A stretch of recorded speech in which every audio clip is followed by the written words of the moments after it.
Well, the latest quarterly labour force survey shows that about 10.3 million young people between the ages of 15 and 24 in South Africa were unemployed in the first quarter of 2025. They face the highest barriers to entering the workplace, and their unemployment figures significantly outpace those of older South Africans.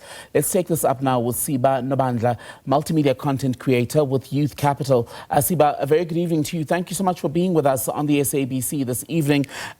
What future, you have to wonder, South Africa, what future does South Africa have, you have to wonder, when you consider that the people who are told they have to move this country forward are unemployed in such alarming numbers? I mean, yes, it's so sad because it's so sad to experience such a rise in unemployment, because when you consider the fact that like last year around the fourth quarter, we were celebrating over 100,000 jobs being created, but now we're seeing a drop in over 300,000 jobs having being, people moving from employment to unemployment. And so we are seeing now a third or three times more jobs lost than the ones that were created in the last quarter. And that's not even considering the fact that there's often young people that are entering into the labor force each and every quarter. So it's quite sad, and it's very difficult to imagine a future for young people when these are the numbers that we're looking at in terms of unemployment. And just to put into perspective, unemployment in this country is such a huge problem, and young people are not even finding. We often have this talk about young people being lazy and not having, the willpower to go find jobs. But when jobs are not available for young people to take, where are they supposed to find them? And something important that you touched on, the massive reversal of the gains. So you look at the last quarter of 2024, there were about 132,000 more jobs created. Fast forward to the first quarter of this year, there are about 291,000 fewer jobs in the market. What do you think is behind such a significant reversal? I think that what is behind this such a significant reversal is the fact that we are not committed to creating jobs. We have a government that was announcing, I don't know how many budgets, 2, 3. We are about to hit our third budget speech at this moment, and they don't have a proper plan on how to deal with youth unemployment. They are talking about, austerity measures, cutting, and not really have any. They don't really have any plan on how we are going to create jobs, on how we are going to invest in young people's education, skills, and job opportunities. So that is what I believe is contributing a lot to this decline in jobs. And so, we asked at the beginning of the program some of our viewers to let us know what they make of the latest data released today by Stats South Africa. In fact, I want to bring up some of those comments, and then you and I will pick up our conversation shortly. But let's bring up the comments that we've been able to get from SABC News viewers who are tracking this conversation online.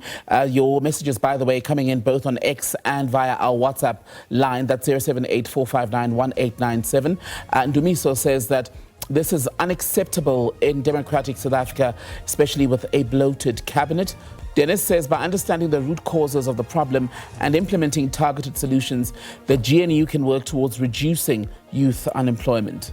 M.A. Jacobs says, not good. This is a time bomb. Relax restrictive policies for international investors. More investment will lead to more jobs. And Duduzo says, I'm not happy with the statistics. More needs to be done. Let's come back then to Siba Nobandla from Youth Capital. So Siba, having heard some of those comments, it's a variety of things, right? People feeling despondent. There are some who are saying, let's relax perhaps labor and investment laws to be able to better the opportunities that are available in the job market. Where do you think the truth lies?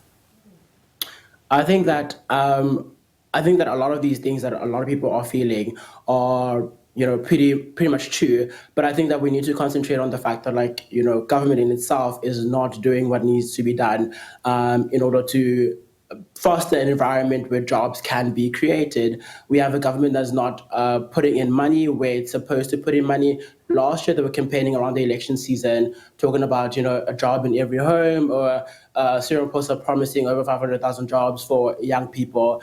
But we are not seeing the words put into action. So I would say that we need accountability from these politicians. We need long-term commitment to solutions that actually work. We need them to put more investment into young people, into public employment programs, into young people's education, varsities, TVET colleges, etc., and also keep those programs going so that young people can, move from one program that helps them attain an education and skills into another program that helps them attain the necessary experiences that they need for the labor market. So we need a...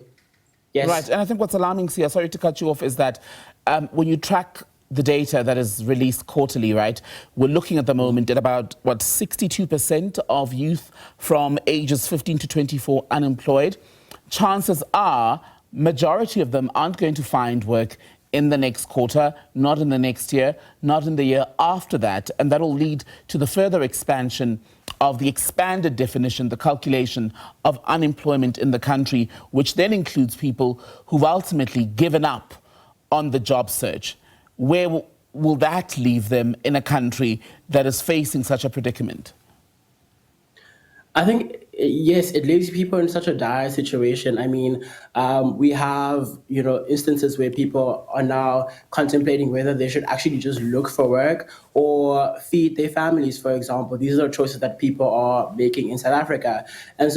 And we're seeing that from the stats that the more and more people stay unemployed, the less likely they are to be employed in the future. So these are pretty, alarming stats to see, pretty alarming experiences to hear from the people that are experiencing them. And so it's very important, again, like I say, for government to have programs and to have sustainable programs that are intentionally tackling youth unemployment and unemployment overall. One of the people we were hearing from a short time ago described the situation as basically a ticking time bomb. If that is true, what has got to give to avoid the bomb going off? Again, I said, I think, for this ticking time bomb, and it is a ticking time bomb that we are seeing, further escalating, and we're going down this rabbit hole. I mean, part of the stats that were released today was a reflection on 10 years ago. And we've seen that our youth unemployment rate go up by close to over 10% over the last 10 years. And we don't seem to be, slowing down this decline that we're on.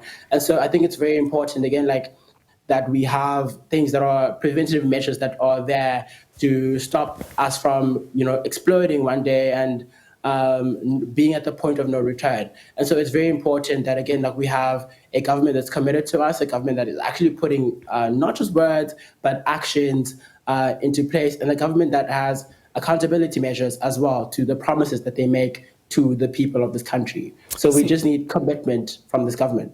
Siba Nobandla, good to talk to you. Siba is from Youth Capital, joining us on Full View.